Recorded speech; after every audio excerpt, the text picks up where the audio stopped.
50 വയസ്സ് കഴിഞ്ഞു എന്ന് വിചാരിച്ച് നമ്മൾ ബേജാറാകൊന്നും വേണ്ട. ഞാനൊരു കഥ പറയാം.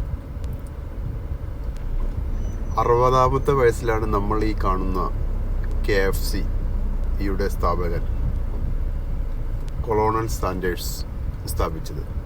ഒരുപാട് കഷ്ടപ്പെട്ടതിന് ശേഷം insurance salesman, filling station boy, അങ്ങനെ ഒരുപാട് കഷ്ടപ്പെട്ടതിന് ശേഷം ആൾ തൻ്റെ സീക്രട്ട് റെസിപ്പി ആയ KFC ആരംഭിക്കുകയും അതിൽ ആൾ വിജയം നേടുകയും ചെയ്തു.